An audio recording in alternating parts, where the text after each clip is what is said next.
when you're trying to maximize your value, you have to decide, why am I doing that and what am I doing it for? Because you can maximize value by being very cheap with the maintenance decisions, by deferring maintenance, by deferring community upgrades, by not doing a newsletter, by not making it community oriented. And at the end of the day, your cash flow is going to be really high, but that's not going to last for very long. And then you're going to start to have turnover, you're going to start to have complaints, and you're going to have a bad reputation, and you're not going to be able to attract good tenants anymore, you're not going to be able to command good rents. So you can see that those are both sides of the exact same valuation equation. And you have to decide as an investor, am I here for the long term or the short term? It is a common saying amongst real estate investors that you make money when you buy, not when you sell. While this catchy phrase has value, it fails to convey how easy it is to lose money through poor property management. Whether you self-manage or hire a professional, it is important to understand how to navigate the common pitfalls and challenges with rental properties without losing your shirt or your mind. That's why you have tuned in to Maximizing Your Property Value, the apartment owner's guide to operating rental properties as a successful business. I'm your host, John Stiles, real estate agent and team leader of the VIP Real Estate Group at Bridge Realty. As a current multifamily investor and former property manager myself, I understand the headaches and difficulties of keeping an investment property from becoming a money pit and time sucker. It takes a solid business plan. It takes tested systems, and it takes key team members to actually find success. So let's take a deep dive and maximize your property value. Welcome back, everybody, to another episode of Maximizing Your Property Value.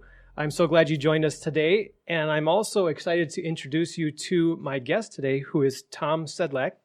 Tom, thanks for coming in today. Yeah, thanks for inviting me. Yeah, and Tom is the owner of 33rd Company and Handy Quick, which is a maintenance company here in the Twin Cities. And I'm excited to learn more about your company and the services that you offer. So, Tom, why don't you take a moment and tell our audience a little bit about yourself and your company? Oh, yeah, thanks so much. Well, 33rd Company, right off the bat, was founded in the Twin Cities back in the early 90s. And we're a multifaceted property management company. We do single-family home, residential home rental management. We've got about 500 properties around the Twin Cities, as well as our branch office in Kansas City.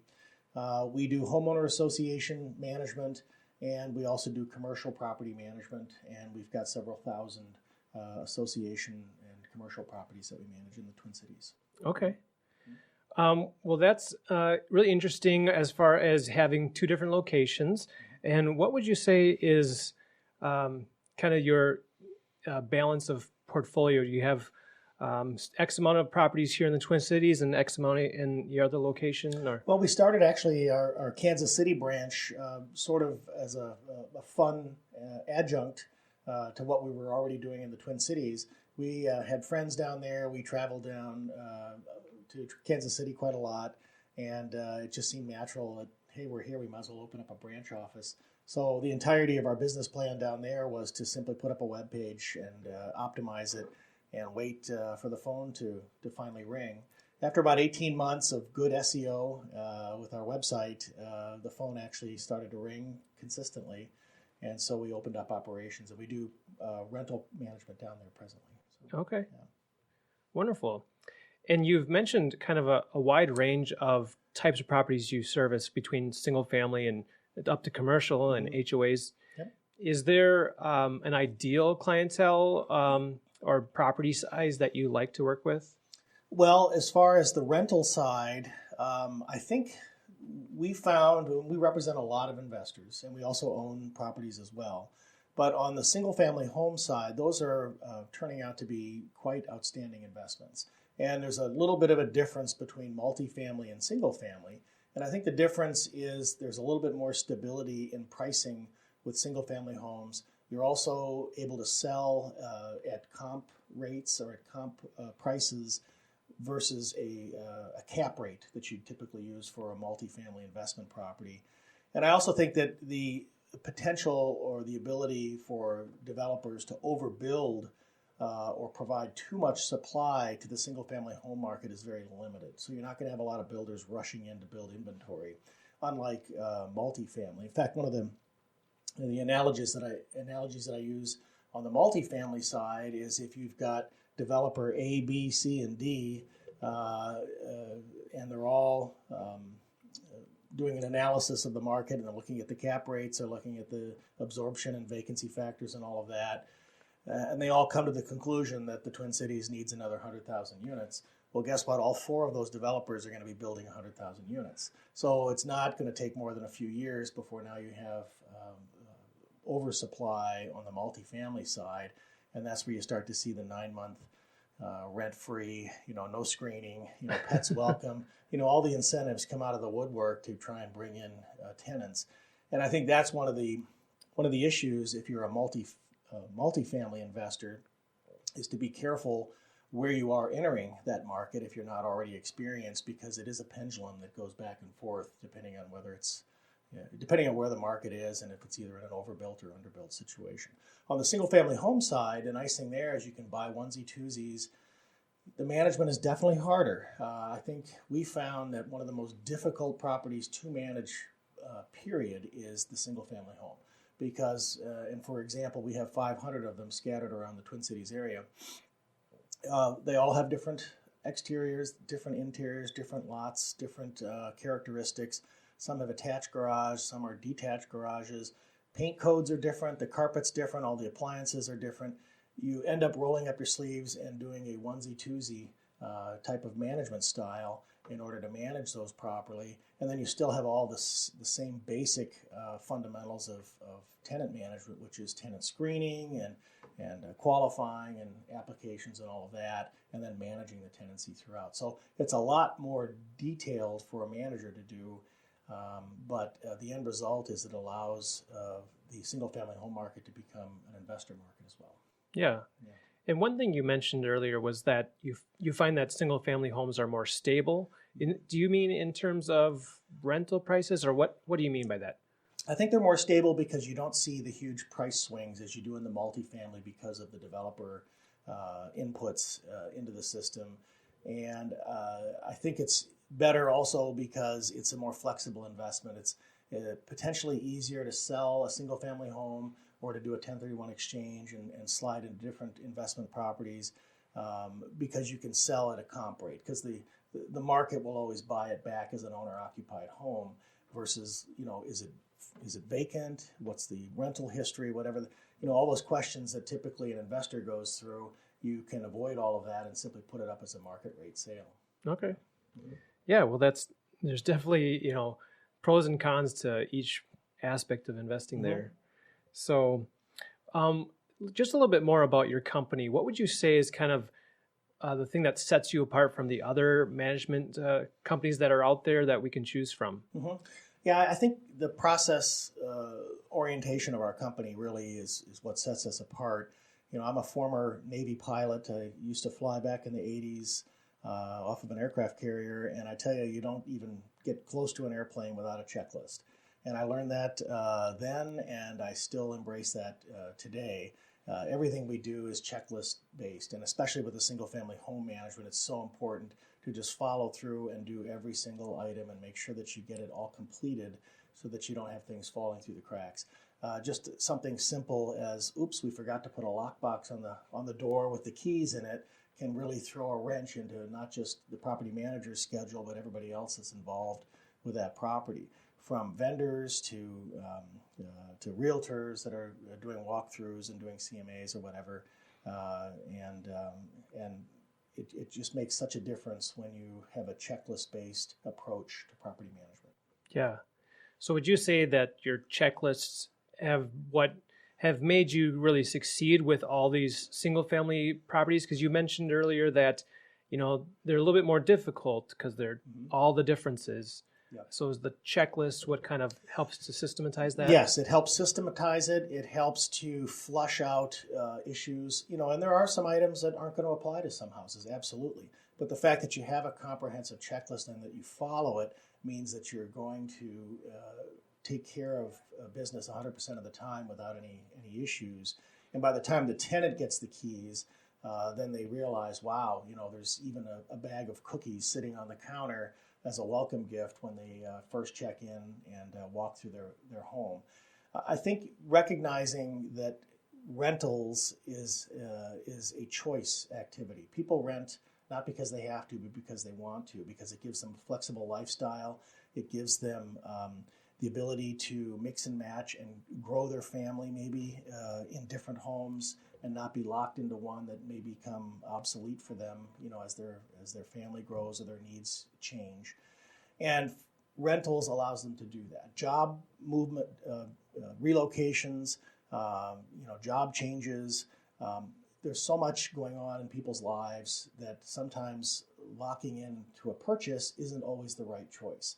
We found that the tenants that we screen and place are some of the most responsible people that we've ever met. And we do set very high screening guidelines, but we also treat the homes and the tenants as valued customers. And I think that's a fundamental problem with landlords out there today, is that they don't look at the home as a long-term great place to live. They would never move into that home themselves. That's a red flag right there. Yeah. And they don't look at the tenant as being someone that needs or deserves customer service. And those are two of the biggest mistakes we see out there right now. I would say that the majority of lawsuits, tenant-related, 504B, landlord-tenant lawsuits that do go to court are generally precipitated by an inappropriate action on the part of the landlord and not the tenant. Whether it's maintenance that is not done or intentionally deferred because the landlord doesn't want to invest money in the property, or there's a fundamental allowance in the lease that's not honored by the landlord, or there's an undocumented security deposit withhold. The list is very long of what an uneducated, unexperienced landlord can do to cause a problem with a tenancy. And usually they're not familiar with good business practice, good customer service. They're not familiar with the laws, the landlord-tenant laws. They have an office max lease. It's a very long list of things that they do wrong. Yeah. Well, I want to dig into some of those checklists some more, Sure. Just so I can, and our audience can kind of think better about this. Mm-hmm. So how would you maybe split up these? Do you have, a checklist for maybe the move-in walkthrough, or you have a checklist for screening tenants? So what are some of the major categories that you break this down into? Yeah, so we have all of the above. So every single defined process has a supporting checklist to it. And some of the checklists are actually even automated on our website. So for example, if a tenant wants to do a self-show, we have wireless lock boxes that are integrated with our website. A tenant can log in to our website and they can put in all of their information, their income, their whether they have any criminal background or not, pet requirements. They can put all that in, and effectively what they've done is they've pre-screened themselves. And then they can get a showing. And so we're trusting them. They obviously have to put in a driver's license and a credit card, but then they can get a lockbox code straight away. And while they're on the curb with their iPhone, they can do all of that, and then they can go right into the property and see it. Because, again, we have to respect the fact that the tenants have lives. They have time constraints. They have customer service needs just like any other customer, and they need to see the properties expeditiously so that we can rent to them expeditiously as well. But that checklist right there is already the foundation of the screening, and now when we do the actual screening, much of that information, at least in the preliminary form, has been provided, and then we just confirm that information and also pull the credit scores and everything else, and it makes it much faster. Okay. Well, before we go on this topic of checklists, I just want to ask you more about the automated showing, because I've heard of it happening, but I don't know if I've talked to somebody who's actually implementing it. So when did you start doing that? We started doing that about 5 or 6 years ago. So, really? We've embraced that technology. We get owner concurrence that we can and are allowed to do self-shows. It eliminates the need for a tenant that just wants to just do a quick walkthrough to see if the floor plan is even close to what they're looking for without having to jump through hoops.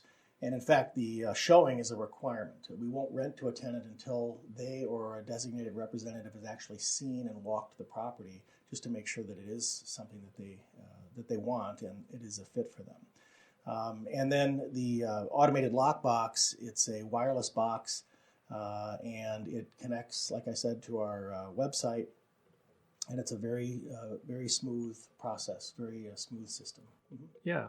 Have you found any owners who are scared of the risks, or have you found any risks that are real? No, we really haven't, because of the fact that we are taking preliminary screening data from the tenant, as well as a credit card and a driver's license number. We do know that they are at least pre-screened to an adequate level where they're going to be able to do the showing. The lockbox itself tracks the codes and tracks the entry, and so we can trace back every showing right back to the tenant that was there. It's a discrete code that changes with each time that a showing is authorized, so there's no way they can go back and use a code because it expires very quickly after they get it. And so there's a lot of security built in, but of course there's always a risk. There's always a risk someone can access a home. There's a risk that someone can open up an open window and climb in and burglarize a home too. So, but you have to weigh the risk with the customer service benefit. And so we do a good job of that with our owners, letting them know that this is what we do and why we do it. We won't do self-showings when it's occupied, obviously. Mm-hmm. So it's only when the home is vacant and it's rent-ready and showable that we will actually do that. And then it makes it very easy and very quick for the tenants to eyeball the property and get going. Yeah. Have you found, is the technology for that to be very cost effective, or is it a big investment? A lot. We're members of the National Association of Residential Property Managers, and that's about a 5,000 member association. And just about every management company out there is doing self-showings in some way, shape, or form. And they can use different boxes. There's actually a National Association of Realtor NAR Sentry Lock box, which is integrated with a company called Rently. We have another company that's called Show Mojo that supports self-showings. There's also a Rently box directly that's a keyed down box that has predefined codes already programmed into it.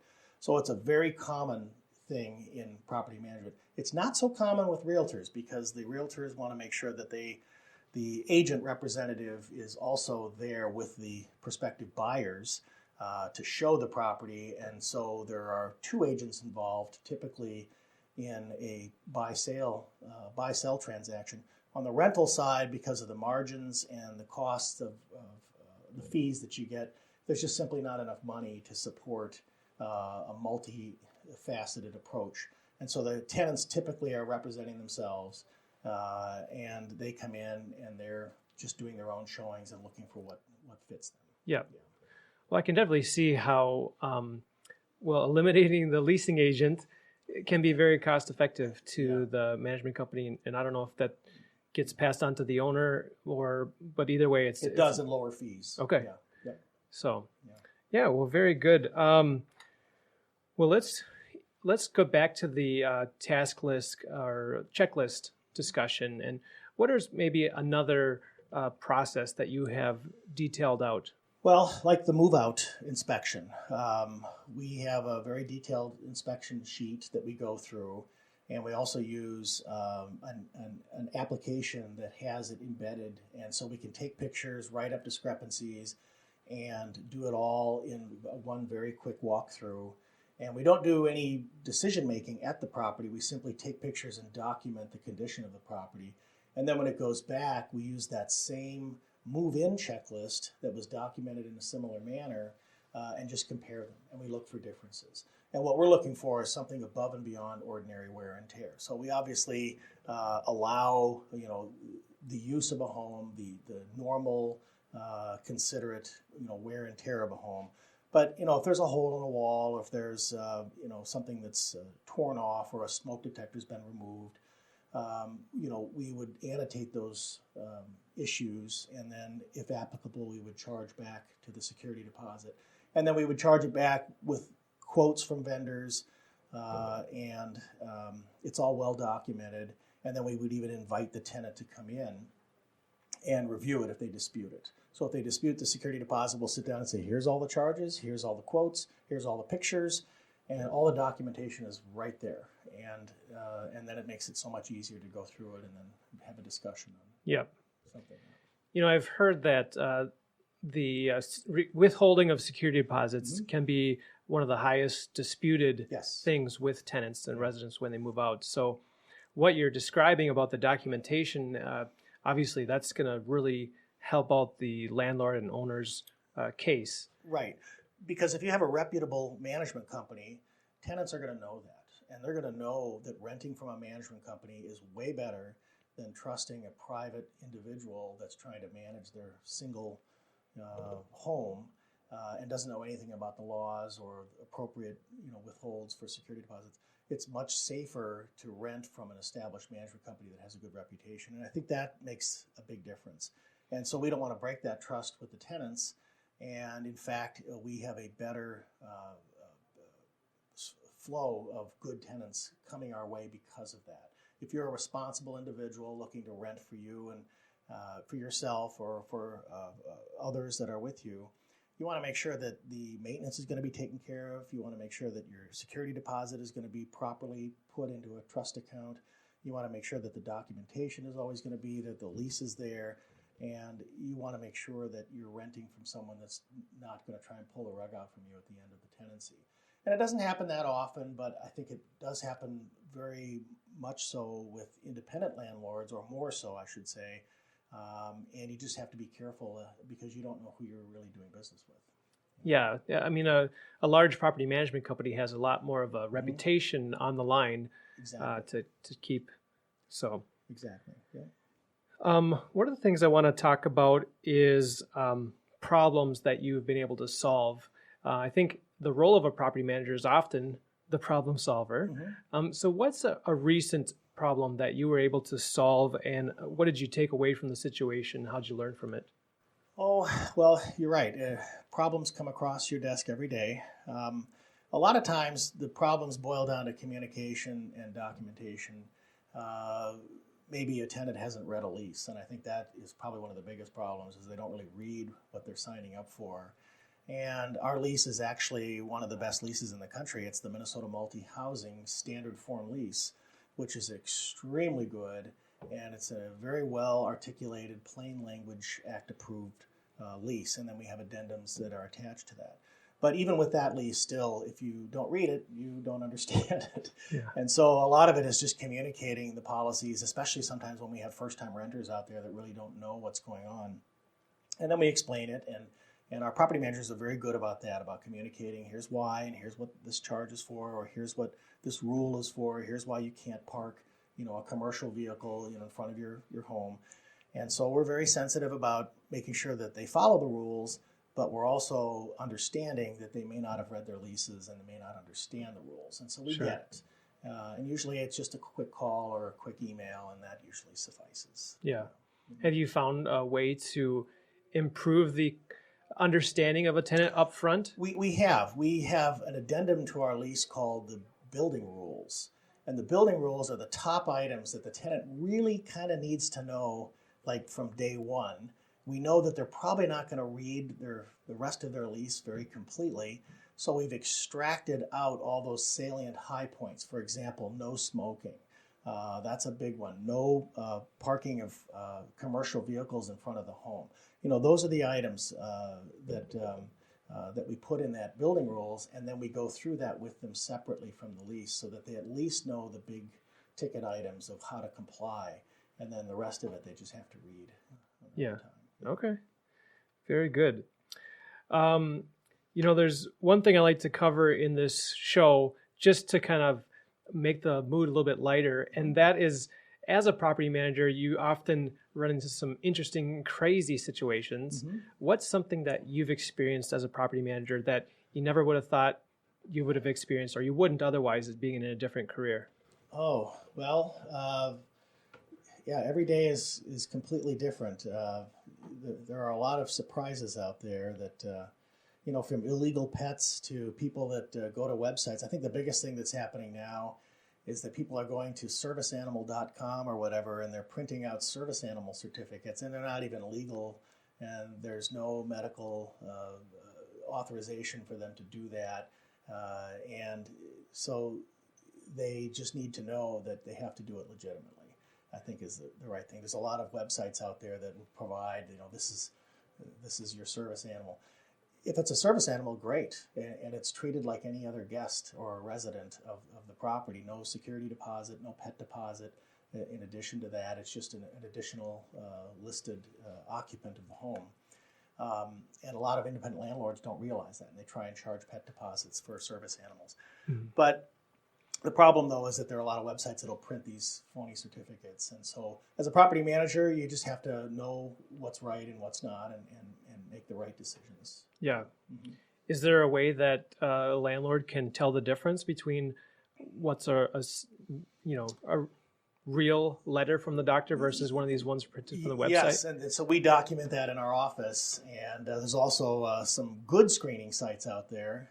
One of them is petscreener.com, where you can actually have the pet screened independently of the tenant screen, and then they will also do the same thing. They will wade through and make sure that the documentation is correct, and then solicit the right documents and make sure that the pet is screened properly. And they even provide a paw score, 1 through 5, how many paws they get, if there were ever any incidents or biting or anything like that that's been documented previously with that pet.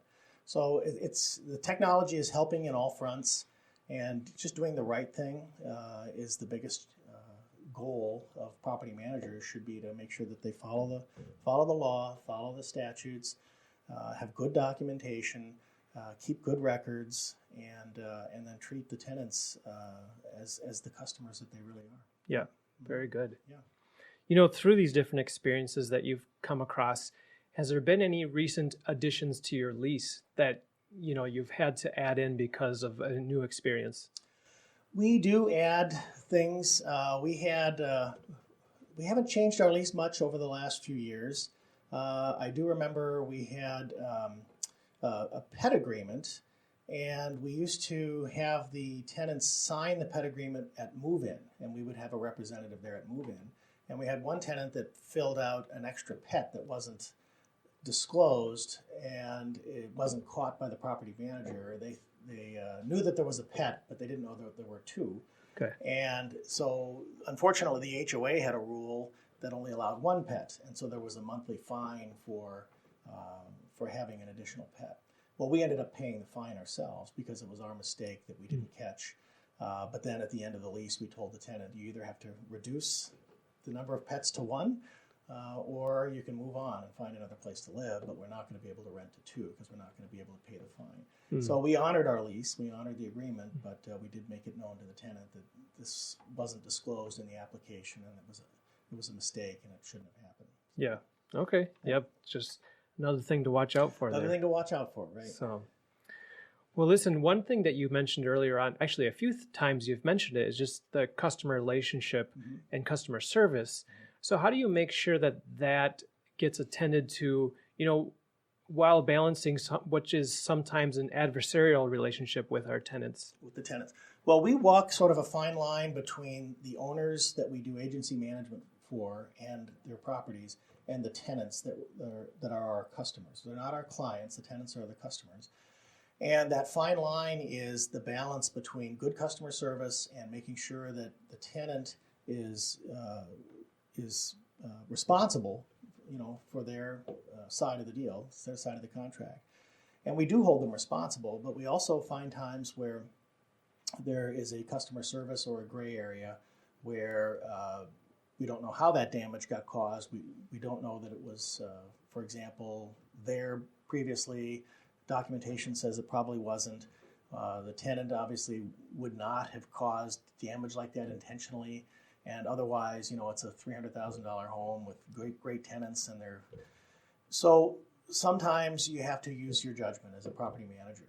And the result of good customer service to a tenant is longer tenancy, less turnover, less vacancy between tenants. You have a better pool of tenants, a better reputation for supporting the tenants, and the bottom line is the owner ultimately is served a huge benefit, and that benefit is long-term tenancy with responsible adults.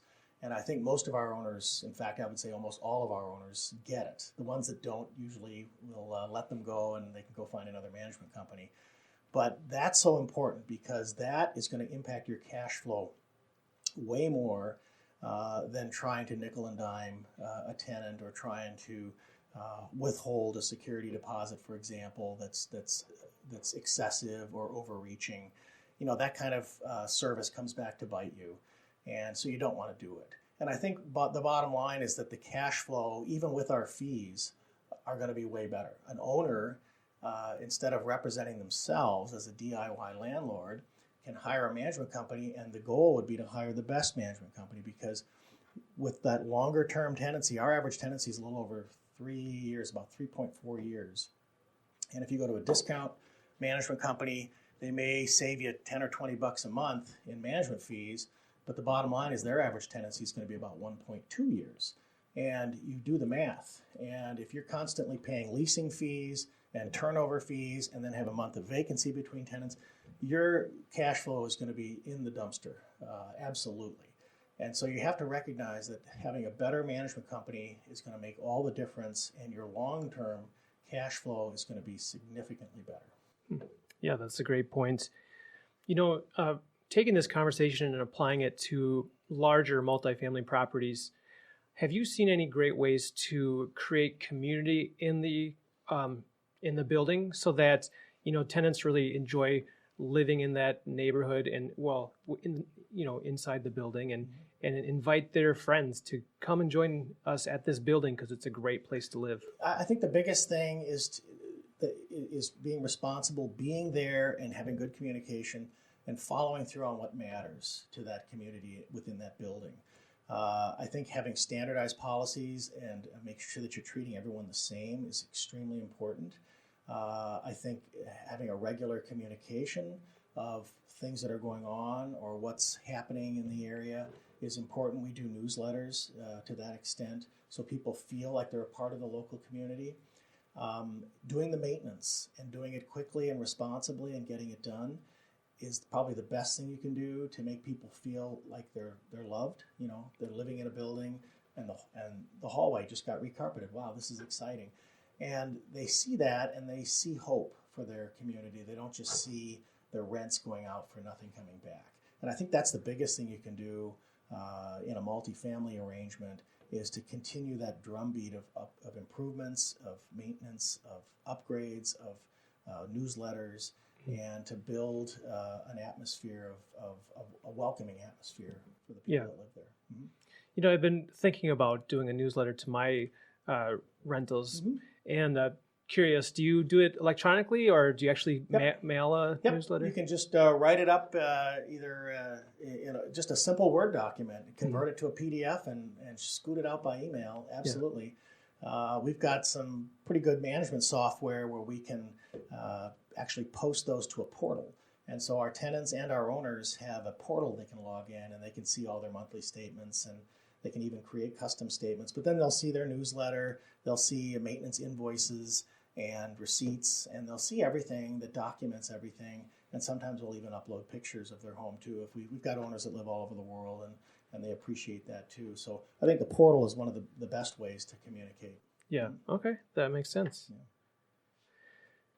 Well, listen, the other part of your relationship besides working with the tenants is working with the owners. Yep. And sometimes, especially the larger property owners, investors, they might kind of talk about managing the manager. Mm-hmm. I don't know if you've heard that term before, but how do you kind of establish expectations with owners so that they're really confident in the services that you're going to provide so that they don't have to worry about you doing your job? I think a lot of it is just going to be simple trust in the day-to-day working for the investor and making sure that things are getting done. The very first thing we do with investors is be very clear with them that we're in an agency role with them, but you're giving us power of attorney and certain delegated tasks that we have our judgment allows us to do. Creating leases, terminating leases, evicting tenants. We make all those decisions. We also make the security deposit withhold decisions. And the reason that we've taken that away from the individual investor is because most of them don't want to be involved. They don't want to be a target for liability for withholding a security deposit. So we hold them all in trust, and then we take the full responsibility for making security deposit decisions. And we make very good ones, appropriate ones for the marketplace, good business decisions that get the money for legitimate damages but doesn't overreach and doesn't cause animosity or doesn't lead to litigation. And so that's an experience line that we walk. And most of the investors don't have that rental experience to be able to make those decisions well. And maybe one story I can tell you is this is a different management company, and we had this owner come to us and relayed the story, and we said, well, it doesn't look like you're going to be a good fit for our company, and here's why. And the owner basically convinced the property manager at his old management company to withhold $30,000 for scratched floors and to put in all brand new floors and get a quote for replacing all the floors brand new. And there weren't even that many scratches in the floor, and it was repairable, which is the other thing. So the property manager said, well, that doesn't sound like a good idea to me, but then they went ahead and were convinced by the investor owner to do that. So they withheld $30,000, charged the rest to the tenant, and threatened court action. And it wasn't the management company that took the tenant to court, it was the tenant that took the management company and the owner to court and won, and the entire thing was thrown out. And it just shows you that a lot of times individual owners may not know what the right thing to do is or what the court would determine is reasonable. And in some cases, many statutes don't have case law. For example, Minnesota is a state that we live in that has no case law for security deposit withholds.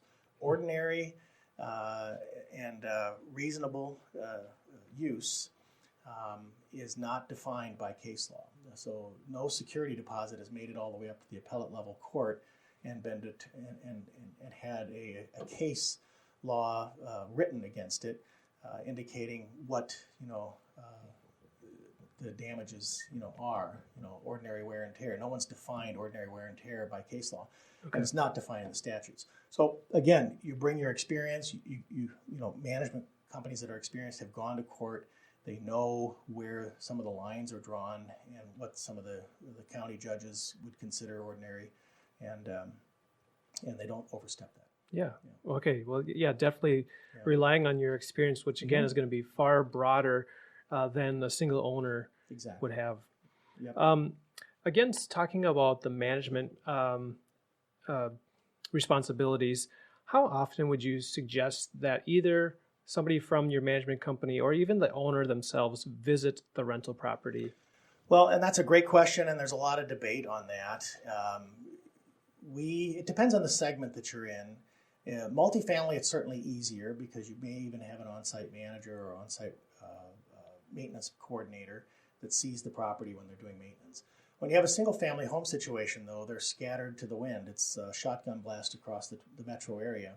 And you have to decide, what am I going to gain from doing an inspection? And what am I going to lose from doing an inspection in terms of time, money, and expense that you'd have to charge to the owner? And what we found is that we screen our tenants to an extremely high bar.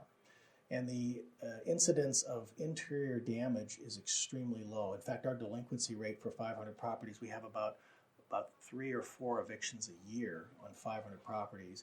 And we only have about a dozen or so late payments, typically because we do all ACH rent collection and they just forgot to put the money in the right account, is what it usually boils down to. So the bottom line is, when you screen to such a high bar, the last thing that an extremely responsible tenant wants to hear when you hand them the keys as they check in is, okay, here's your keys, we'll see you in 3 months for your first quarterly inspection. And that goes over like a ton of bricks. And all it does is it reduces tenancy, because people do not want to live where they're scrutinized or they have regular property visits. And so they move. And that move costs a huge amount of money for the owner in terms of vacancy, turnover, all of that.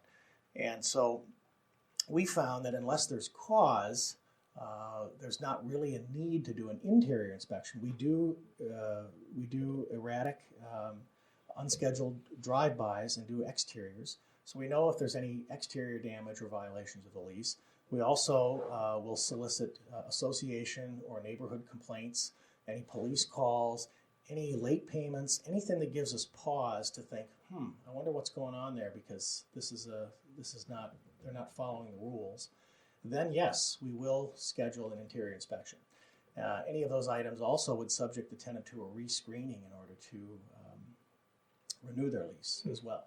And so we just make sure that that there's a reason to go into their property, because otherwise it's considered a privacy issue, and there's not that much to be gained. I mean, certainly if we get a tip-off that there's an illegal pet or something, we're going to do an inspection, but typically we found that this is the best middle ground that balances customer service as well as enforcement of the lease. So basically, just kind of as needed. If there's a cause, Yes. or something that comes up, Yep. you might have an interior inspection. But aside from that, you kind of just let them be. We let them be, and the tenancies end up being very good, and people are in compliance. We almost never have security deposit damages that exceed the security deposit on file. And that's the same with pet damages as well. I can't even think of a time when the security deposit damages exceeded the deposit on file. It's been a few years at least. Yeah. Well, very good. So next in our show, I actually have a question from our audience. So I'm just going to take a moment to pull that up here. Hey, John, Sean Waite, Hastings, Minnesota. Question for you. If I buy rental properties and have a property manager, how can I make sure that they're doing a good job even when I'm like down south here traveling and spending the winter for a couple of months away? That's a great question, and we have snowbirds, and we have owners that live all over the world and want to keep tabs on their property. The best thing that we do is offer a portal that has all their monthly financials in it. It has invoices from vendors. We have a product that facilitates communication between owners, us, and the handyman and or the contractor and the tenant in a very coordinated way, so that if there is a maintenance event, the owner is kept apprised of what's going on and what the communications are and what the decisions are. So if there's an HVAC issue, for example, and they know that the repair is pending a part, the owner's going to know that through that email chain as well as the tenant. And so that's a great way for them to stay in touch with what's going on, what's a closed maintenance order, what's open, what's pending, and the reasons that it's not completed. Okay. Yeah. So an owner, when they're looking at different management companies, make sure that they have a portal Right. that you can stay up to date on everything. Have a portal and have a process-oriented and embedded maintenance system built into the management software. Okay. Mm-hmm. Very good. Well, just briefly, I want to talk to our audience and thank Sean for submitting his question. And if anybody else has something they're wondering about for how to manage their rental properties, we'd love to have you submit your question to the show. Chances are, if you're wondering about it, somebody else is too, and so we can all kind of learn together and benefit together. So there will be some instructions in the show notes if you'd like to go ahead and submit a question. So thank you. And so the next part I want to talk about is maximizing our income, or maximizing the value of the property. As you know, especially for strictly investment properties, larger multifamily, they're really valued based on the income minus the expenses. So what systems or processes have you found to improve the income of the property and reduce the expenses of the property? Well, there's two trains of thought. As a normal, responsible landlord that's looking to maximize revenue, your goal is to maintain the property, provide great customer service, provide a great community for the tenants to live in, and give them no reason to move. And they're going to stay year after year after year, even with rent increases. That's what's going to maximize your long-term cash flow. When you're trying to maximize your value, you have to decide, why am I doing that and what am I doing it for? Because you can maximize value by being very cheap with the maintenance decisions, by deferring maintenance, by deferring community upgrades, by not doing a newsletter, by not making it community-oriented. And at the end of the day, your cash flow is going to be really high, but that's not going to last for very long. And then you're going to start to have turnover, you're going to start to have complaints, and you're going to have a bad reputation, and you're not going to be able to attract good tenants anymore, you're not going to be able to command good rents. So you can see that those are both sides of the exact same valuation equation. And you have to decide as an investor, am I here for the long term or the short term? And hopefully you're in it for the long term. You're in it to provide a responsible, well-maintained place for people to live. And that's the way we look at property management, is we're providing a value. We're helping people live in nice, great places. And we don't want it to fall apart. We don't want it to spiral down. We don't want the services to diminish over time. And so that's the difference. That's the unfortunate thing with multifamily, is it's valued by cap rate. And you'll find that you can define a cap rate, but that cap rate is going to change over time if it's stilted too far one direction or the other. If you don't do the maintenance right, or if you're not making good maintenance decisions, you're underinvesting in the property. And yeah, your cap rate's going to be higher for the short term. That's great if you're going to sell the property, but in the long term, it's going to come back and bite you. So are there revenue sources that property owners might pursue that are kind of counterproductive? They're, bringing you the wrong result, like you're talking about? Like a revenue source? Like if just trying to squeeze everything you can out of the tenants by charging for this and charging for that. Well, certainly having a fee-based approach or unbundling and providing some unbundled services is a good thing, because maybe not all tenants want free internet, or maybe they don't want access to the pool, for example. So maybe unbundling and charging a fee or having an access card for a separate service can be a good thing. And it also helps you as a landlord identify what services are worth keeping and charging for, and which ones nobody really wants and we should just abandon. So I think that's the tool for some of the fee-based services. But if you overreach, you're not going to be successful as a landlord. I remember at one of our association meetings, there was a whole list, a page full of all the different types of fees that you could charge a tenant. Everything from application to screening to the pet fee to move-in fees. It was literally a page long. And a comment was made that if you charged all those fees, you wouldn't have any customers. And that's exactly true, is you have to be very careful and conscientious when you're creating a structure. You have to only take the fees that actually support the service with a reasonable profit, because it also is a very competitive industry as well. And if you do that and you focus on the customer, you're going to win every day. It's going to be a home run every day. Yeah. Yep. Well, it looks like a lot of thought needs to go into it, Yep. making sure you're choosing those right revenue sources.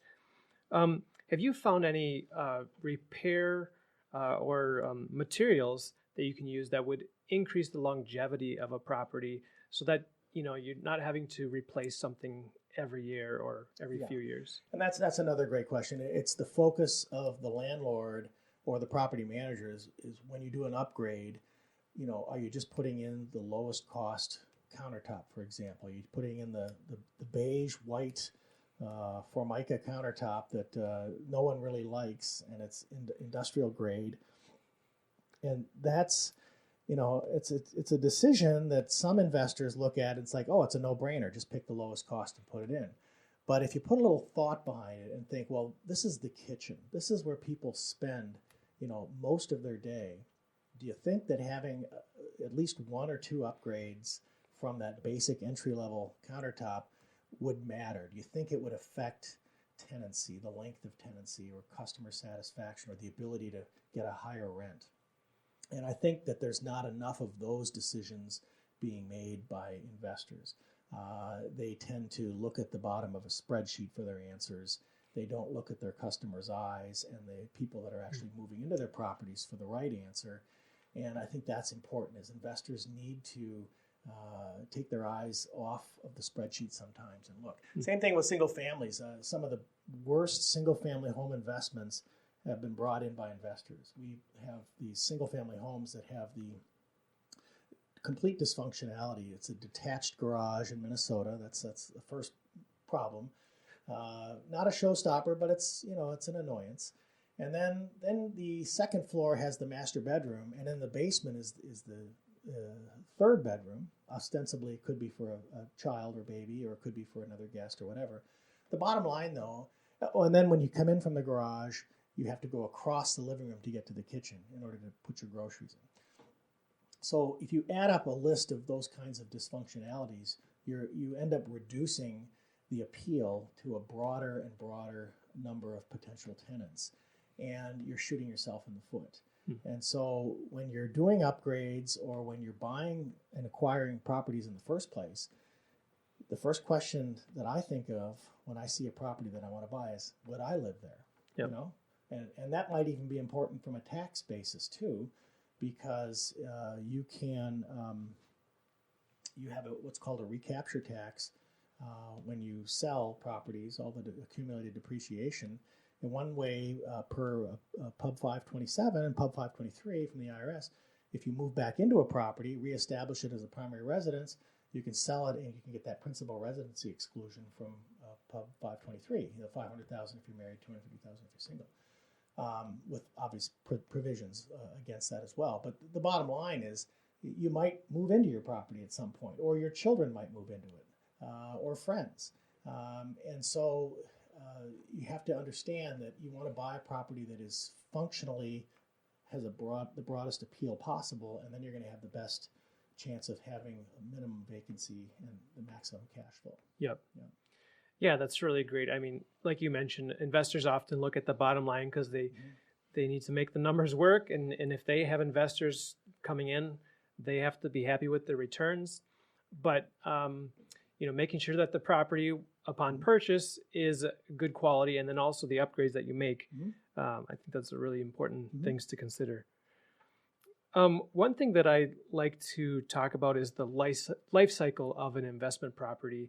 So, the acquisition and disposition of it, those are pretty similar stages in terms of a transaction going on.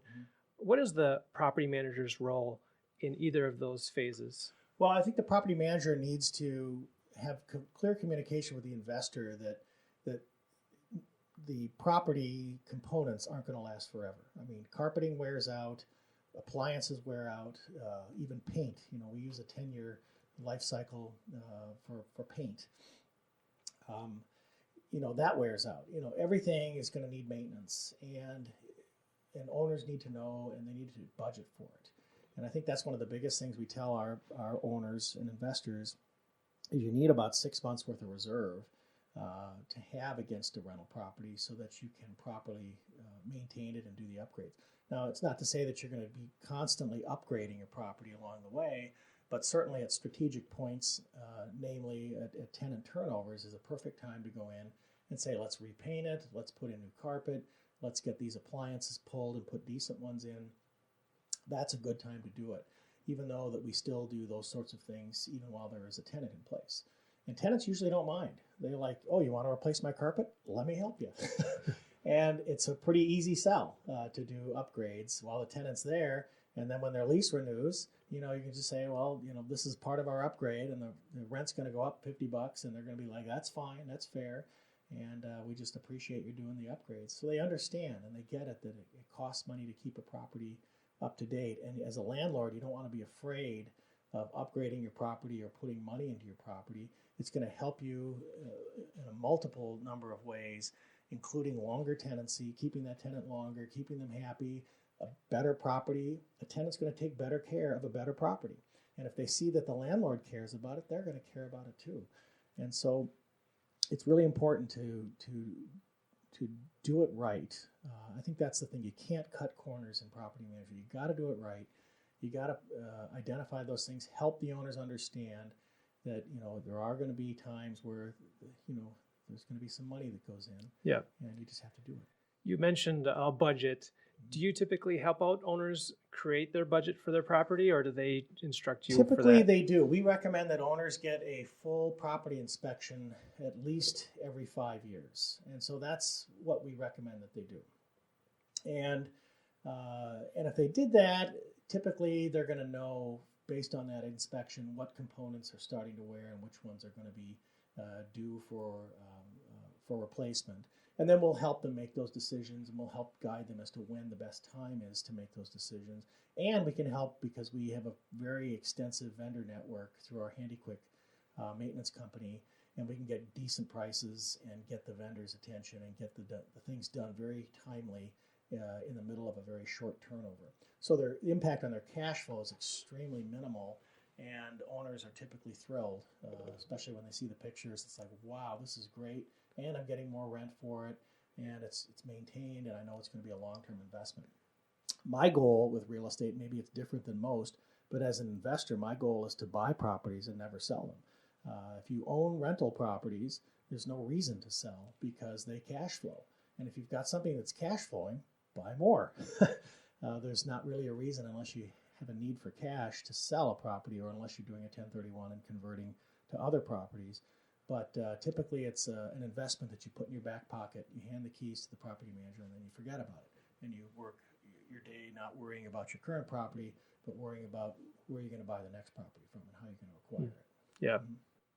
You know, as an owner maybe takes their eyes off the property and lets the manager take the wheel, what are some key numbers that they should still check back in on, maybe on a quarterly basis or something? Well, they should look to see if there's any history of maintenance, and they should look if there's any budgeted items from their 5-year inspection to see if there's anything that they should be upgrading or starting to budget for. They should look at what their delinquencies are. Typically, they'll see those in their statements if there's a late payment or something, and they can see if there's an issue that's starting to emerge or not. And we see that, of course. And they can also do a comparison and see if the rents are appropriate. We actually have a page on our website, 33rdcompany.com, where you can get a free rental analysis, and it goes right out to a nationwide database of rentals, and you can put in your address and you can see what the current market rate rent is for your property. And I think that's a great thing for owners to do, is not just do it once when they sign up, but do it periodically, and especially do it when there's a turnover and the tenant's leaving and we're going to put it back up for lease. Our managers will obviously know the information, but it's good for the owners to know, and then they can validate what the current market rate is for a well-maintained similar property is, and then they can make sure that their rental income is competitive. Yeah. Yeah, speaking of rents going up, have you been experiencing what we all have with just kind of surprising increases over the last couple of years? Yeah, I think a lot of it boils down to the lack of rentals, the lack of actual housing stock, in fact. If you go back to 2008 at the housing crash, everything fell apart. The builders stopped building. The remodelers almost came to a standstill, and then the handymen were quite busy. And that's because everyone stayed in their homes that could, and then there were a lot of foreclosures for those that couldn't. But the bottom line is that you didn't hear hammers swinging again until about 2013. And that's when new construction finally started to perk up. Well, we lost probably about 500,000 to 700,000 homes nationwide per year for each of those years that the hammers weren't swinging. And so that's a huge shortage of single-family homes that's in the marketplace right now. And like I said before, that's not being made up by builders jumping in there and building inventory. It's made up by new people wanting to buy a home. They negotiate with a builder and they build one home. And then another person decides they want to build a home and they build one home. And so the inventory is going to take a decade or two for it to resolve itself. In the meantime, we have a housing shortage, and it's whether you're buying a house or renting a house, it's a shortage. And so that's why multifamily has been able to jump in very quickly and fill the void. With that, however, that's a lifestyle difference. Some people don't want to live in multifamily, or they live in it, and then when they get married, or they have a pet, or they have whatever, now they want a fenced yard in suburbia with a single-family home, and your life changes over time. And unfortunately, I think for the single-family home side, there's going to be a permanent shortage of homes for at least 10 more years, or maybe even 20 years, before that void is filled. And that's why the rents are going up at an incredible pace. And also the value of real estate, single-family homes, has gone up at a pretty incredible pace. In 2014, 15, 16, and 17, we were looking at 6, 7, 8% annual median price increases across the country. I think last year, 2019, was a little bit over 8% as an annual increase for a median single-family home. And that's the reason, is because you can't build them fast enough, and now it costs more to build because of all the rules. California has a new rule that requires solar panels to be installed in a home. That's about a $5,000 to $10,000 cost now that new home buyers can't afford. And now it's a state statute. Yeah. Yeah, So with that being said, and you're thinking 10 to 20 years until we kind of stabilize the availability of housing, would you then project that we're going to continue to see these rent increases? I think so. And as a tenant, you can look at the rent increases with panic, or you can look at it as at least I can get into a home, and maybe paying a little bit more rent and getting a responsible landlord is better than just fishing around for the cheapest rent. Because there are landlords out there that are not going to be investing in their properties, and they're not going to be doing the right thing, and you might pay a little less in rent, but you're going to have a horrible experience as a tenant. And so be careful, because the market is competitive, and it's expensive and getting more expensive. The landlords that do the right thing, typically those rents are going to be a little higher, but they're going to benefit from having better tenants that are going to recognize that and stay longer. Yeah. One other question related to projections of the rental market. How do you see tenant expectations changing in terms of use of technology, or incorporating parking, or just whatever else you might see? There's certainly the younger generation is more I want it now kind of thing. And they can get it now. They can, through technology, they can get access to property information real time. For example, the self-showing service that we have, they can drive up to the curb, type in their information, and get a lockbox code right then and there and go in and see a property. And that's all current technology. They can pay by ACH, direct debit, so they don't have to write checks anymore. That's a no-brainer technology. We implemented that probably about 15 years ago. As far as maintenance, they can go online and put in an online maintenance request and get automated emails showing where the vendor is and when he's coming and what the issue is, and all of that is tracked, so the tenant now can have visibility and control and understanding of what the maintenance is. If when's that refrigerator going to get fixed? Oh, the vendor's coming this afternoon at 4. That's the latest email. And so that's really important for them to see that, because they're busy and they've got jobs and they're running around, and they don't want to have to chase down a landlord or a vendor to understand what's going on with their property. Lease renewals, we automate that whole process. So literally they can go right on and electronically sign their documents right then and there, and in the span of a minute they can just log in, review their lease, make sure everything is correct, and then click on accept. And so that kind of automation is not just available, but it's expected in the marketplace. Yeah. And I think that's one of the other stumbling blocks for individual landlords that are trying to do a DIY, is that they don't have any of those tools. And it causes a lot of frustration with tenants, and causes some animosity and mistrust, because the tenants aren't aware of what's going on. Yeah, a lot of times for that single owner, either it might be a cost thing or just a awareness of what tools are out there. Right. It might not make sense that with having one unit, but again, if you have hundreds, then it makes sense. Makes sense, yeah. So, well, listen, I have really enjoyed all of the discussion we've had here today. I think we've covered a lot.